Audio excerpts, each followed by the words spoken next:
Praise the Lord po. The highest praise and glory belongs to our dearest Jesus. And double respect and honor to our dearly beloved, Honorable Evangelist Will de Almeida. And we always cherish the blessings teachings of beloved Assistant Pastor Lina Almeida. Isa pong mapagpalang araw, beloved Almeida children, at sa lahat po ng kapatiran sa buong parte ng mundo, dito po sa LA Outstation, salamat po at sa mainit na pagtanggap. Tunay nga po na pinasasalamatan ko po ang Panginoon sa araw na to, sa ginito ang pagkakataon na to. Pasalamatan po siya sa buhay na ginawa niya, ginawa niya sa buhay ko, kung paano po siya kumilos sa akin, paano niyo pa ako pinagaling sa mga karamdaman ko, kung paano po nalampasan ko yung mga pagsubok sa buhay. At it's my very first time po dito, pasensya na po. And I'm just here for a visit. At sa karamdaman po, pinagaling po ako ng Panginoon, yung karamdaman po na singaw.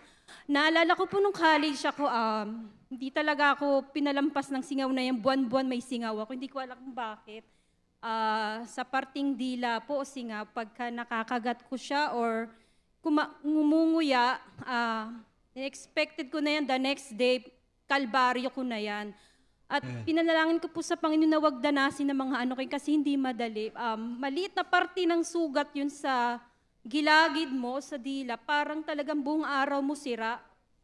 At nagpapasalamat man po ako sa Panginoon dahil they're in their 20s, hindi naman po ako nakakarinig ng complaint na dinanas nila yung dinanas ko. At di ko po namalayan na sa patuloy na pagdulo, patuloy na pagsusumamo sa Panginoon. Pinagaling niya ako dahil ilang dekada na pala ako hindi dinadat na ng singaw na yan. Kung minsan nga po pagka nakakagat ko yung dila ko or mabilis po ako magsalita, na-expect ko na yan, sabi ko, ayan na naman siya, kalbaryo. Pero hindi na po pinaranas sa akin ng Panginoon. Talagang pinagaling niya ako sa sakit na singaw na yan. At ganun din po yung COVID, hindi rin po ako nakalampas dyan. Nung October 2021, dahil masyado akong kampante, at yung COVID na yan, ang symptoms ko po is hindi ako, nawalan ako ng panlasa at pangamoy. Hindi po pala madali yun dahil sagana kong kumain, hindi mo siya ma-appreciate yung kinakain mo dahil wala kang panlasa eh. Ganon din yung runny nose, kung saan natutulog po ako, nakaupo na kasi baradong-barado yung ilong ko. At nanalangin ako sa Panginoon, nagsumamo na pagalingin niya ako dahil iniiwasan naman natin sa ganong sakit that time yung mahawaan yung mga mahal natin sa buhay. At yun, pinaalala sa akin ng Panginoon na mag-live webcast muna kundi ako makadalo ng gawain dahil umiiwas kang mahawaan ng mga kapatiran. At naalala ko po yun, parang nasa second week na ako ng symptoms ko, walang panlasa, walang pang-amoy. Bumaba po ako after nung live webcast at nanalangin sa Panginoon. At hindi ko po namalayan, kumakain ako ng adobong pusit. Patapos na pala yung kinakain ko, sabi ko, bigla ako namalayan, bakit may panlasa na ako? Hindi ko talaga makalimutan yung senaryo na yun kasi yung adobong pusit, punong-puno yung bibig ko. Tapos umiiyak ako sa Panginoon kasi nagpapasalamat ako sa Kanya dahil pinagaling niya na ako. Talaga natatawa lang ako kasi di ba yung punong-puno yung bibig mo tapos umiiyak ka sa Panginoon bilang pasasalamat sa Kanya. At ilan lang po yan sa mga karamdaman na yan kung saan napilayan din po ako, nahulog po ako sa hagdan. Gawa nga po nung mahaba yung skirt kong suot. Tapos madilim yung hagdan namin, then may alaga po akong itim na pusa, mahilig po ako sa pusa. And then yung kakamadali ko po, nahulog ako sa hagdan, instant yung pa ako lumaki. Sobrang laki niya at sobrang sakit, sobrang hapdi. Ang ginawa ko noon, dali-dali akong umakyat sa hagdan. Sinara ko yung pinto kasi alam ko, umiyak talaga ako sa Panginoon, humingi ako ng tawad. Sobrang hingi ng tawad, pagsisisi. Ang alam ko, masakit ang paa ko niyon, pero ang iniiyak ko talaga sa Panginoon, yung paghingi ng tawad.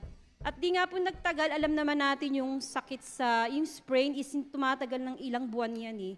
Pero hindi pinatagal ng Panginoon dahil isang buwan ko lang siya dinanas at hindi niya po niloob na isemento. Gaya nung sabi ng doktor, hindi ako pumayag talaga isemento kasi may trabaho ako that time, tax season pa yan, bayaran sa BIR, City Hall, pero nagpasalamat ko sa Panginoon. Nagawa ko pa rin gawin yung tungkulin ko sa trabaho. Kahit na ganung may pilay ako, At natakot na nga po ako that time kasi akala ko parang hindi na babalik sa sa normal yung lakad ko. Sabi ko baka may napatid na kung anong ugat. Pero isang araw, naglalakad po ako rin sa kalye namin. Ang layo na pala na nilalakad, hindi ko alam diretso na yung lakad ko. Kaya salamat sa Panginoon, hallelujah, talagang ganun din po yung mga anxiety, depression, alam naman natin na nauuso yan, yung stress.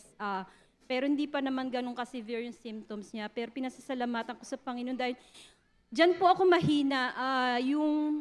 Minsan kinakain ka talaga ng kalungkutan, minsan inaalam mo ano bang problema, bakit parang ang dilim, parang ang lungkot ng paligid mo, hindi mo ma-appreciate yung mga tao sa paligid mo. Sabi ko, matagal naman na may bayarin sa mga bills, pero hindi ko dinibdib ng ganun.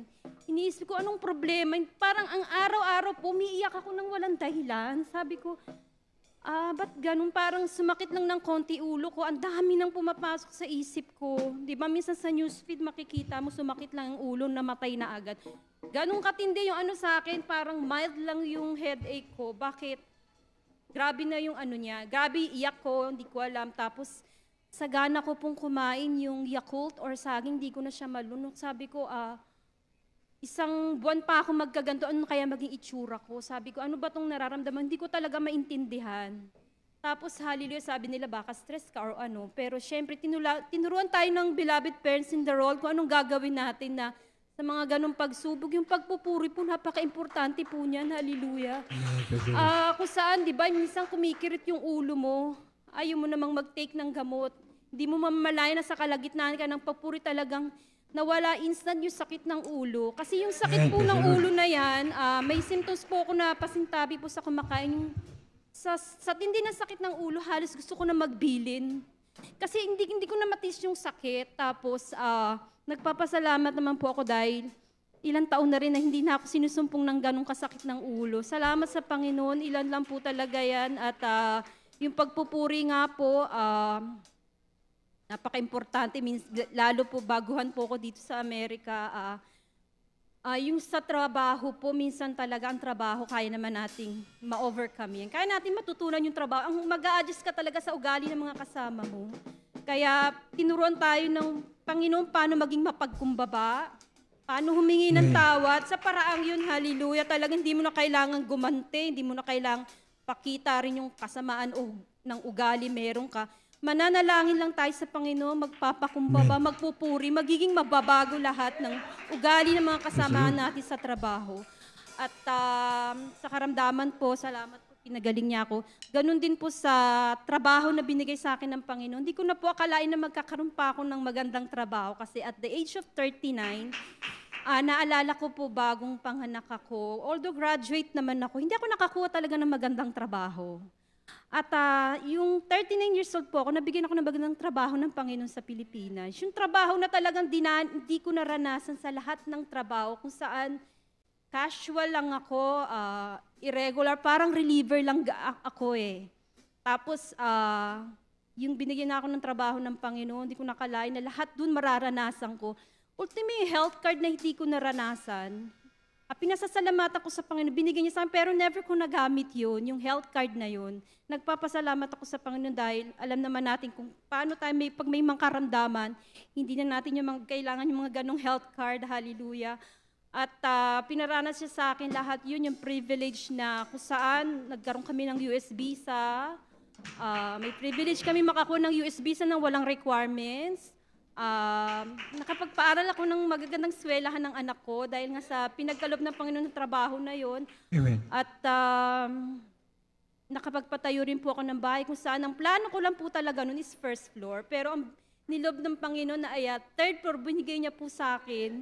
Gayun rin po yung sasakyan, hindi ko po talaga gusto mag-drive or hindi ko naman talaga pinangarap magkakotse, pero binigay sa akin ng Panginoon yun. At during pandemic po, dun po ako nasa mag-drive dahil solo ko po yung kalye. Salamat sa Panginoon. At kung saan po yung sweldo din po namin ginawang instrumento para pang ayuda. Inisip ko nga nung parang bakit ganun sweldo namin pang ayuda, pero pinaisip sa akin na ikaw yung pinagpala ng kaya nire-require talaga sa amin yung sweldo namin during pandemic, pang-ayuda. Kaya salamat sa Panginoon at di ko rin po makakalimutan dati nga wala akong trabaho. yung pamasahe ko, dumadali ako sa main church, 100 pesos. Then kukunin ko yung 20 pesos doon.